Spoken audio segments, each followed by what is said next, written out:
우리의 심령에 차고 넘치기를 원합니다. 성령 안에서 주시는 하나님의 나라, 그 의와 화평과 그 기쁨이 충만히 임하여서 저희들도 함께 행복했으면 좋겠습니다. 오늘 신약 성경 중에 야고보서 말씀을 듣고자 합니다.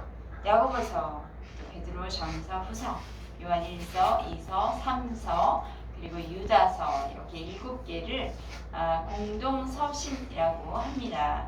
이 서신들의 공통점은 당시에 이단이 많았었죠. 그래서 이단을 대적하고 또 박해가 아주 많은 시기, 로마의 박해 시기 중에서 박해 중에 능히 믿음을 굳건히 하라라는 메시지를 담고 있어요. 그래서 교회 전체를 위한 메시지라고 해서 공동 서신이라고 부르는 것입니다.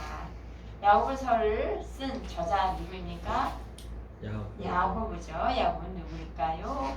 그 출신은 예수님의 동생입니다. 예수의 동생 야고보는 예루살렘 교회의 지도자로 세워졌습니다. 바울의 서신서들은 교리적인 이야기를 많이 가지고 있는 반면에 이 야고보서는 성도들의 그 실천적인 삶에 대해서 이야기하고 있습니다. 종교개혁자 마틴 루터라고 우리 아시는 분들이 계실 텐데요. 야고보서를 호평했죠? 무엇이라고 호평했습니까? 기억나십니까? 마틴 루터가 야고보서에 대해서 복음이 결여된 지푸라기다 라고 호평을 했어요. 그러나 야고보 자신은 그리스도인들이 믿는다고 하면서 실천하지 않으면 어찌 그게 살아있는 믿음이라고 할 수 있느냐? 죽은 믿음이다 라고 이야기를 합니다. 믿음은 마음에 머무르면서 이제 시작이 되는 거긴 하지만 거기서 그치면 안 되겠습니다. 믿음은 실천한 삶으로까지 연결되어질 때 그 믿음에 생기게 된 믿음의 그 아름다운 열매와 결과가 보여지는 것이죠. 그러니까 이 믿는 것을 삶에 적용하면서 믿음을 행할 수 있는 저와 여러분에게를 축복합니다. 오늘의 본문 요절인데요. 2장 22절 말씀 함께 읽어볼까요? 죄송합니다. 여기서 1장 22절 말씀이네요. 함께 읽어볼까요? 시작. 너희는 말씀을 행하는 자가 되고 듣기만 하여 자신을 속이는 자가 되지 말라. 이 말씀을 행하는 사람은 속지 않는 삶을 사는 사람인데 우리가 그럼 어디에 속고 있나요? 16절 한번 읽어보겠습니다. 시작. 내 사랑하는 형제들아 속지 말라. 네, 23절, 14절 앞부분을 먼저 보시면 지금의 16절과 결부된 내용이 있습니다. 하나님은 아무것도 시험하지 않으시고 시험은 어떻게 받냐? 오직 각 사람이 자기 욕심에 끌려서 시험을 받는 것이라고 말씀하고 있어요. 그러니까 사람이 시험을 받는다고 생각할 때에 하나님이 지금 날 시험하고 계시는 거야 라는 말이 우리의 감정으로 또는 다른 사람으로부터 들리는데 그것에 속지 말라 말이 우리는 지금 하나님의 시험하셔서 우리를 흔드는 것이 아니라는 것이죠. 무엇이 나를 흔드는 것이냐? 우리의 욕심 때문에 흔들린다는 거예요. 근데 사람들은 시험 받을 때 하나님으로부터 시험을 받는다 이야기하면서 속을 수 있는데 오늘 야고보는 하나님은 절대로 시험하는 분이 아니야 그렇게 이야기하고 있습니다. 하나님은 우리 하늘 아버지시거든요. 나를 하늘로부터 태어나게 하시는 하늘 아버지는 온갖 좋은 은사와 온전한 선물을 우리에게 주시는 분이라 그렇게 이야기합니다. 그 말씀이 어디에 있죠?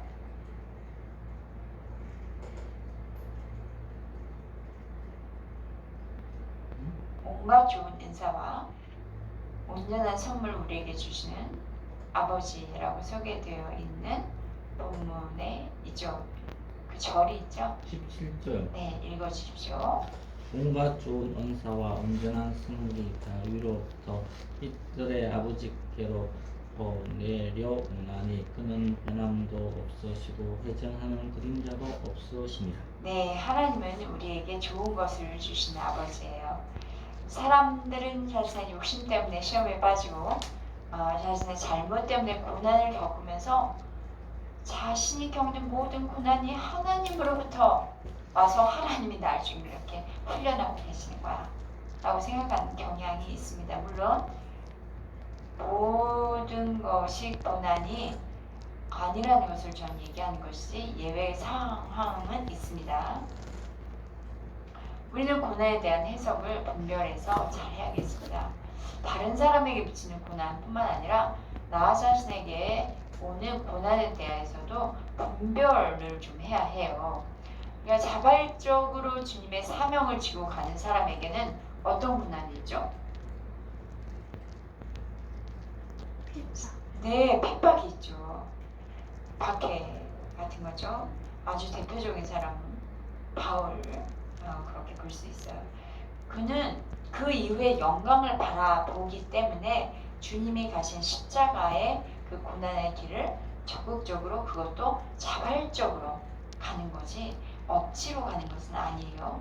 그런데 이 주님이 받으신 고난을 내가 경험하고 싶은 그런 의지조차 없는 사람에게 고난이 온다면 좀 살펴봐야 될 것은 혹시 나 자신의 잘못이나 어떤 욕심으로 받는 고난은 아닌가 돌아보면서 그것을 발견한다면 곧바로 회개하고 정결함을 입어야겠습니다. 저도 주님 따르고 제자의 길을 가면서 캠퍼스 미션을 했습니다. 자신의 죄로 인한 그런 고난이라고 생각하기보다 사명을 지고 내가 지금 나아가기 때문에 격도도 되지 않을 어떤 어려움을 겪는 것이다. 그런 생각을 하면서 하나님은 나에게 고난을 주시는 분이야. 나를 계속 훈련만 하셔. 라는 어떤 그 오해와 쓴뿌리가 생기기 시작했어요. 그러니까 처음 주님 만났을 때는 그 주님의 사랑과 향기에 도취되어서 그냥 주님을 따르고 어디 가서도 그냥 전도하는데 무시당해도 전도하는 것이 기뻤거든요. 그때는 이 사명의 십자가가 전혀 문제가 되지 않았습니다. 즐거운 마음으로 주님의 십자가를 지고 갔죠. 그런데 내 안에 도사리고 있는 해결되지 않은 어떤 죄악된 본성들이 남아 있었습니다. 그래서 상황과 환경의 변화 가운데서 이런 어려움을 당할 때 이중적인 나의 그런 모습이 나타나곤 했습니다. 성경에서는 이런 이중적인 모습을 외식이라고 표현을 하죠. 그러니까 밖에서 식사하는 그 외식이 아니라 먹는 게 아니라 겉으로 드러나는 나의 모습을 포장하는 거 그런 것을 외식이라고 합니다. 하나님은 제가 어릴 때부터 이렇게 좀 오랜 습관처럼 쌓여있던 삶의 패턴 외식적인 삶에서 변화되어 좀 더 성숙한 그리스도인으로서 사명인으로서 성장하기 바라시는 부분이 있었기 때문에 하나님께서 어려움을 주셨는데 저는 그것을 처음에는 깨닫지 못하고 하나님 주의 길을 갔는데 왜 이렇게 나를 힘들게만 하십니까? 라고 오해를 하고 하나님은 재앙만 주시는 훈련관이세요. 그렇게 내 마음에 딱 고정관념을 가지게 된 거죠. 그러니 즐거운 마음으로 주를 십자가를 지고 가는 것이 아니라 억지로 의무감으로 그냥 우는 마음 질질질 눈물 흘리는 그런 마음으로 십자가를 지고 가는 그런 때가 있었습니다. 그런데 하나님께서 우리의 좋은 아버지가 되신 하나님께서는요 저를 그대로 두고 싶지 않으셨겠죠.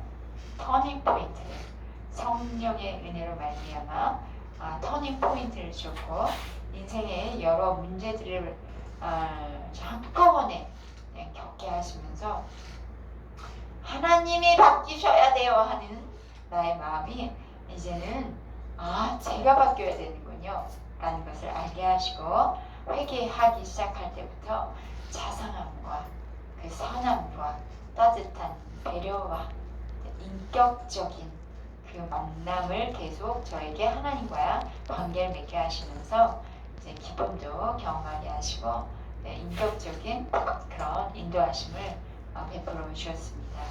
그러니까 하나님의 일을 한다는 사람이 어떤 큰 일을 성취하는 것 그런 것도 어떤 업적은 하나님의 업적을 세워가는데 필요한 부분이 있겠지만 정말 중요한 것은 하나님과 나와의 관계 가운데 작은 나의 일상 생활 속에서 하나님이 주시는 그 기쁨과 그 행복함을 누리는 것이 매우 중요하다는 것을 알게 되었습니다.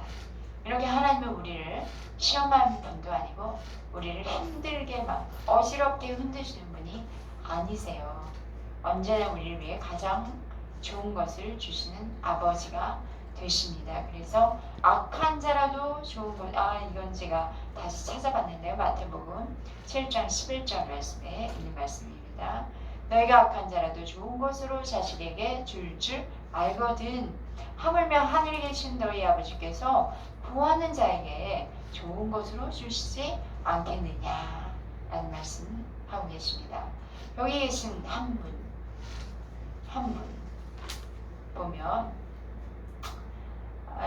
그 아버지가 자녀를 대하는 것을 보면 그 아버지에 대해서 기억나는 부분이 있지 않습니까? 그 아버지는 솔직히 이제 자녀들 편에서 보면 좀 오해할 여지가 있는데 정말 중요한 그 마음을 살펴보면 자녀에게 좋은 걸 주고 싶어 하는 거예요. 그런데 하물며 이 전능하신 하나님께서 자기 아들을 아끼지 아니하였고 이 세상에 내어주신 분 아니십니까? 그 아버지는 하늘 아버지, 하나님 아버지는 모든 좋은 것으로 자녀인 지금 여기 계신 한 분 한 분들을 위해서 아낌없이 내어주시는 그 사랑 자체가 되십니다. 그러니 하나님은 우리를 힘들게 해서 혼란스럽게 넘어뜨리려고 하셔 라는 마귀의 속삭임에 속지 마시고 우리는 나의 욕심이 있는지 돌아보며 회개하시고 또 어려운 일을 당할 때 이렇게 기도할 수 있어요. 선하신 주님이심을 믿습니다. 그런데 제가 문제가 있습니다. 문제의 상황 속에서 우리에게 선한 좋은 선물을 주시려고 지금 뭔가 준비하고 계시는 하나님이심을 믿습니다. 회개할 것을 내게 회개할 것을 알려주시고 하나님이 예비하신 좋은 것들로 내 아이의 삶을 풍족하게 또 선하게 아름답게 의롭게 채워 주옵소서 라고 기도하는 저와 여러분 되었으면 좋겠습니다. 17절 다시 보면요. 다시 읽어볼까요? 시작. 온갖 좋은 은사와 온전한 선물이 다 위로부터 빛들의 아버지께로부터 내려오나니 그는 변함도 없으시고 훼손하는 그림자도 없으시니라. 네, 하늘 아버지는 우리에게 좋은 걸 주시는데 성품이 나와 있죠. 변함없으시고 훼손하는 그림자가 없으시니라 라는 것은 언제나 변함이 없으시고 그 자리에서 우리를 일관성 있게 지키시고 보호하시는 아버지가 되신다는 말이에요. 우리 육신의 아버지는 자녀를 사랑하죠. 그런데 피조물이라는 연약함이 있어요. 그래서 주어진 상황과 환경에 따라서 말이 바뀌기도 하고 아침에 한 말 저녁에 잊어버리기도 하고 변덕스러울 때가 있어요. 그거는 뭐 아버지만 부모만 그런 게 아니라 나도 좀 그럴 때가 있다는 걸 우리는 잘 살펴보면 좀 그래요. 그러나 하나님은 사람이 아니기 때문에 인성으로 오셨지만 또 하나님이시기 때문에 사람들처럼 변덕스럽지 않습니다. 모든 것이 다 변해도 변하지 않는 것, 영원한 것은 바로 우리 하나님 아버지이십니다. 어제나 오늘이나 영원토록 변함이 없으신 분이십니다. 그래서 변덕 부려서 이랬다 저랬다 일갈 수 없어. 하나님 마음은 마음대로야. 이렇게 말하는 말에 속지 마시기 바랍니다. 18절 읽어주세요. 시작. 그가 그 피조물 중에 우리로 한 첫 열매가 되게 하시려고 자기의 뜻을 따라 진리의 말씀으로 우리를 낳으셨느니라. 네, 하나님께서 우리를 낳으셨다 이런 표현을 하죠. 우리를 낳으신 분이 우리를 어찌 시험하실 수가 있겠습니까?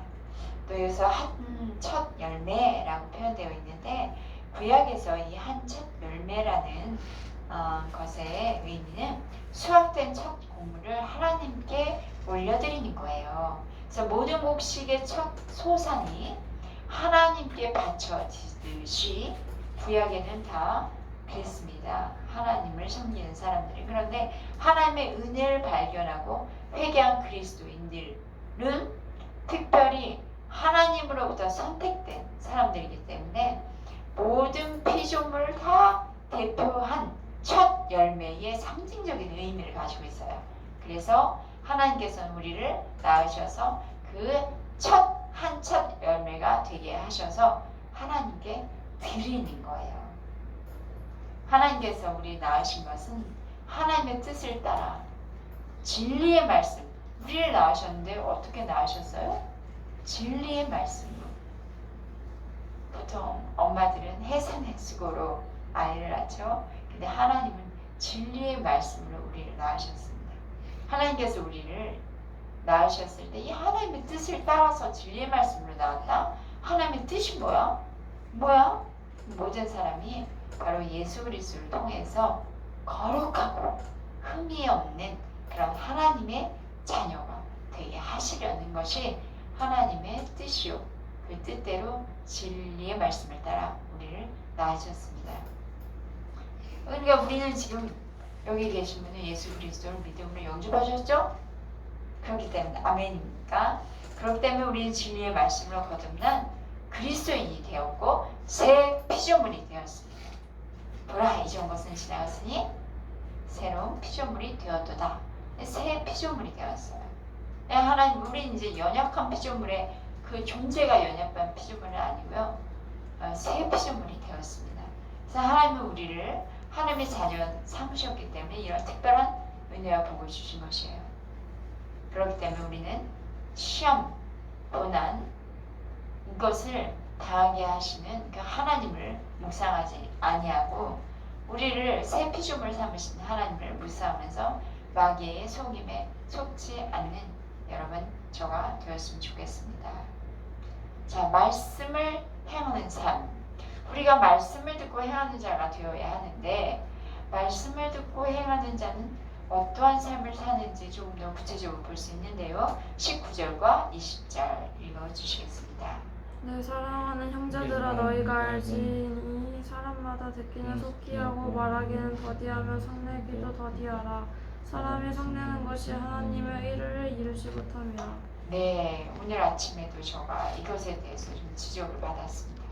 성내지 말고 성내기를 더디하라. 그러니 오늘의 예배 말씀 참 은혜가 있습니다. 하나님을 믿는 성도들에게 가장 중요한 것은 먼저는 이제 말씀을 계속 들을 때 믿음이 생기기 때문에 말씀을 잘 듣는 것입니다. 근데 성경을 묵상하면서 또 찬양과 기도를 통해서 우리가 살아가는 환경 속에서 설거지를 하면서도 계속 하나님의 말씀을 묵상하고 기도하면 하나님이 감동으로 또 단어라든지 성경에서 뭔가 또 찬양 속에서 있었던 말씀들이 딱 기억나요. 그러면 그걸로 또 기도하는 거예요. 방언으로도 기도할 수 있고요. 이렇게 마음을 집중해서 하나님의 말씀을 계속해서 내 마음에 담는 삶이 가장 먼저 필요합니다. 타인의 관계에서도 어떻게 해야 되나? 방금에 읽었던 말씀처럼 다른 사람의 이야기를 잘 들을 수 있어요. 그러니까 하나님의 말씀도 잘 들을 수 있도록 귀가 늘 열려 있어야 되고 다른 사람의 말을 들을 수 있도록 우리의 귀가 열려 있어야 됩니다. 보통 다툼이 일어나는 경우가 있죠. 사람과 사람 간에. 그 원인은 상대방의 이야기를 주의 깊게 듣지 않고 내가 성급하게 판단하고 딱 이렇게 이야기를 할 때 그때 이제 또 상대방 바로 화를 내기도 하고요. 그러면서 심하게도 다툼이 일어나게 되죠. 그러나 듣기는 오늘 말씀에서 듣기는 속히 하고 말하는 것은 더디하라. 또 화를 내기보다는 참고 인내하라. 이것이 말씀을 행하는 사람의 삶의 모습입니다. 그러니까 저도 참 많이 부족하네요. 저도 많이 회개하고 변화되어야 될 부분이네요. 말씀을 행하는 자라고 스스로 생각을 할 수도 있었는데 오늘 지금 이 듣기는 속히 하고 말하는 거 더디하고 화를 내지 말라 말씀을 적용해 볼 때 저도 많이 멀었습니다. 좀 성숙한 길로 들어서야겠습니다. 우리가 성을 내면 하나님의 의를 이룰 수가 없습니다. 성을 내면 어때요? 성 많이 내보셨나요? 성 내면 당장은 좀 뭔가 시원해요. 뭐라고 하죠? 사이다 발언을 하면 쫙 시원하거든요. 그런데 결국 자신의 마음은 굉장히 상하게 돼요. 그리고 중요한 건 하나님이 기뻐하지 않으세요. 21절 읽어주실까요?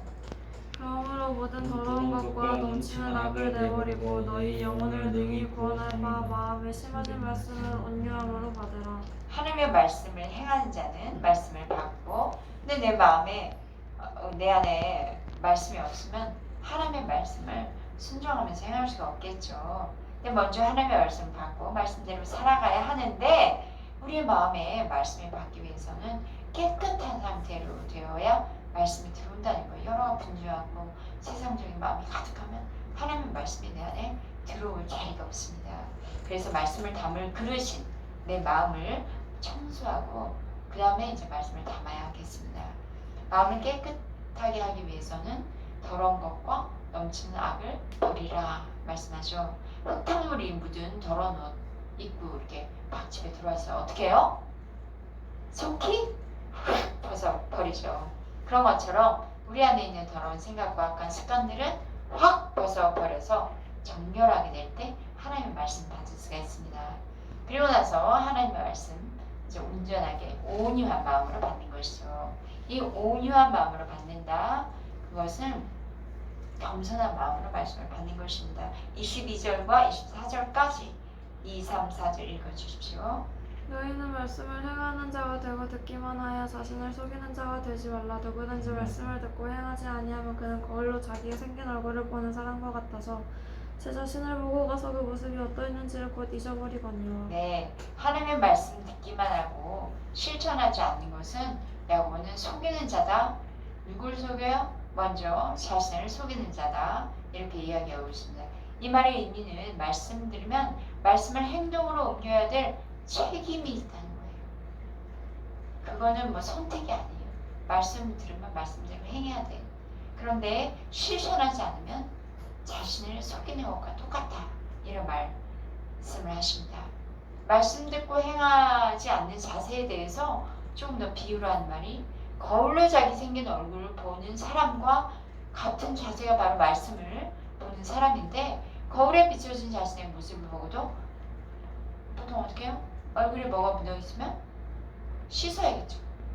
그런 생각을 하겠죠. 그러니까 이미 말씀을 듣고 실천하지 않는 사람은 얼굴에 뭐가 지금 묻어있다는 걸 본인이 알고 있는데 예를 들면 뭐 똥이 묻었으면 빨리 닦아야 되죠. 근데 그걸 잊어버리고 얼굴에 묻은 채로 그냥 돌아다니면서 생활한 사람을 자신을 속이는 자다 라고 표현을 하고 있습니다. 마찬가지 그 거울의 예화처럼 하나님의 말씀 듣고 말씀으로 은혜 받고 감동을 받았는데 말씀을 받는다는 것은 그냥 귀로만 이렇게 듣는 한 귀로 듣고 한 귀로 흘러가니까 말씀 받는다고 하지 않고요. 말씀 받는다는 것은 내 마음에 온 거예요. 감동으로 임했는데 그런데 아무것도 뒤에는 하지 않아요. 그때 눈물 흘리고 막 그랬는데 예배당을 이제 이렇게 나왔어요. 잠시 다른 사람이 되어 있어요. 그러면 거울을 보고도 뭐가 묻어있는데 아무것도 하지 않은 것 같은 그런 방치된 상태이며 그것은 바로 자기 자신을 지금 속이고 있는 것입니다.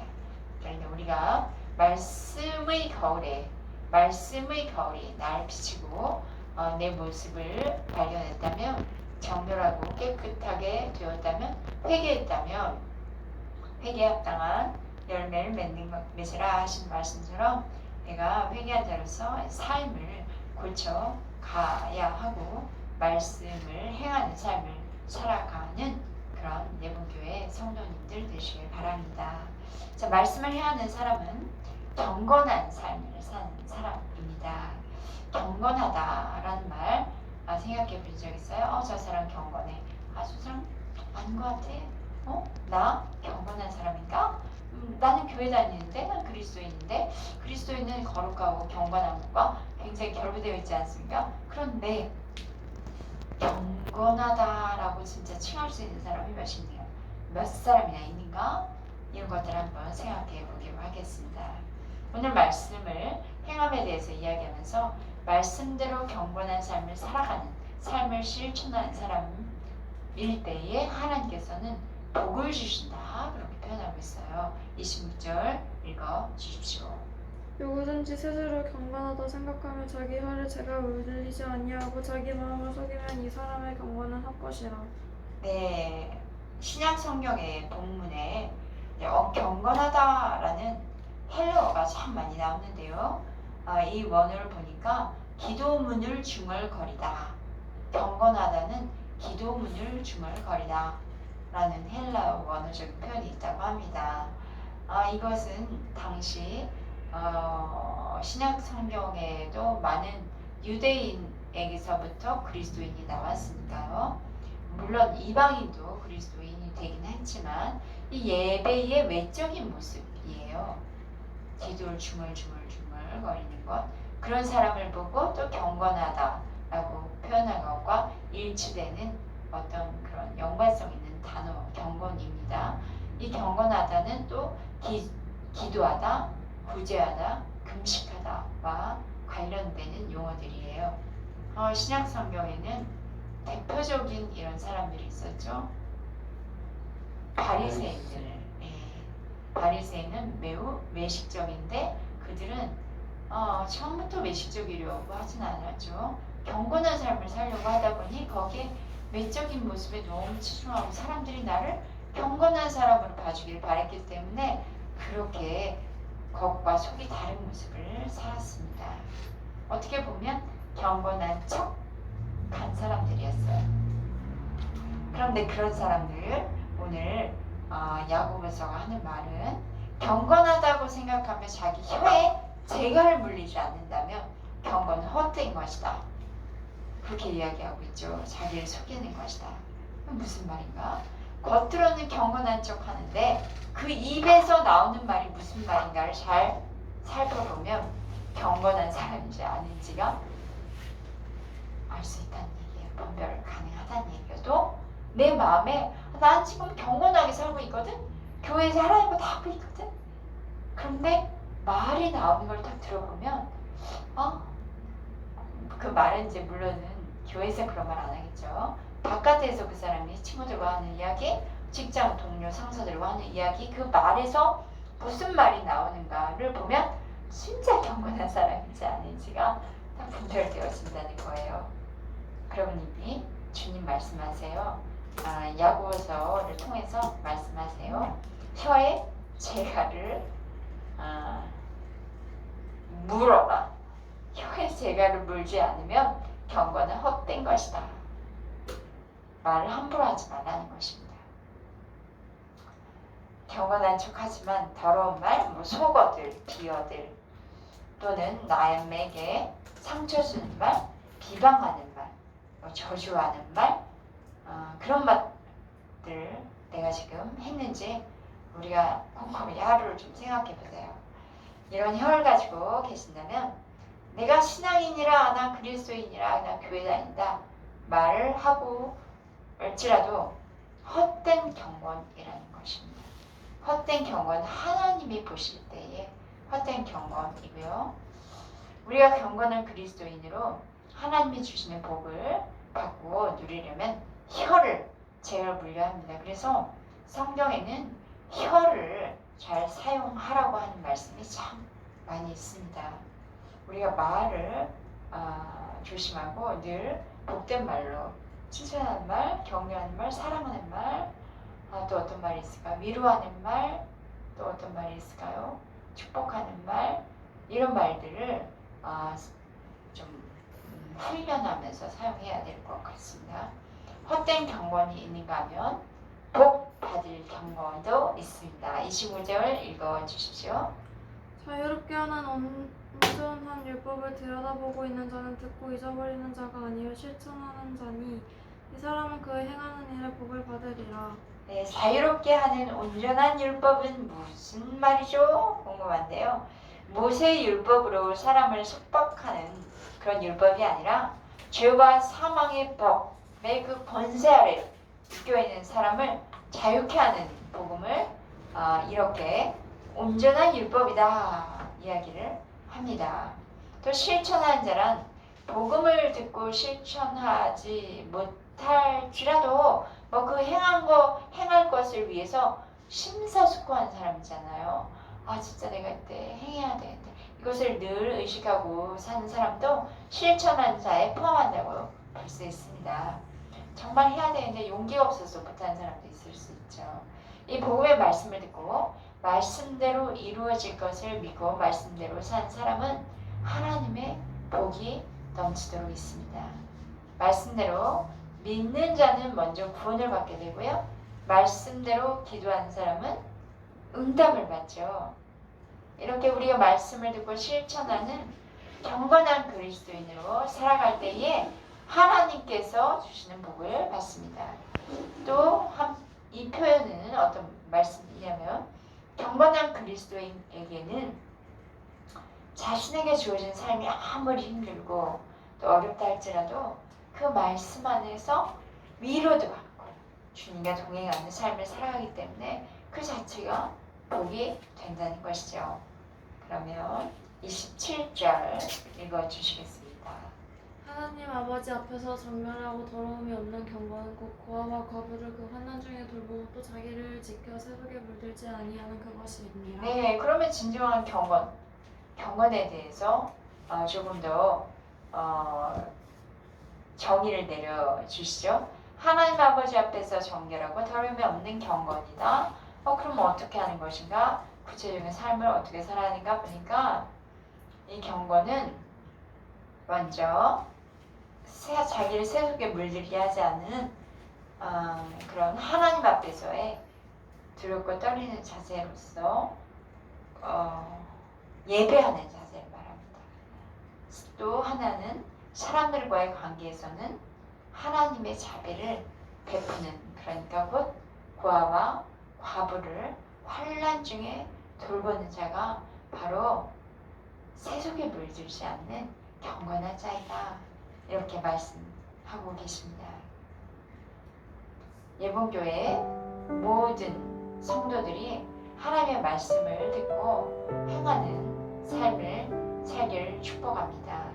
시험받을 때에 미혹하는 말에 속지 마시고 말씀을 듣고 믿음으로 받아서 행하여 하나님 앞에서 신실한 예배자로 소개되시며 또 세상 속에서 어려움 당하는 사람들을 적극적으로 돌아보며 그들을 세속에 물들지 않는 경건한 그 믿음으로 그들을 도와주고 그리고 또 선함을 베풀어서 하나님으로부터 주시는 그 약속된 복을 누리는 예봉교회 성도님들 되시기를 주님의 이름으로 축복합니다. 기도하시겠습니다.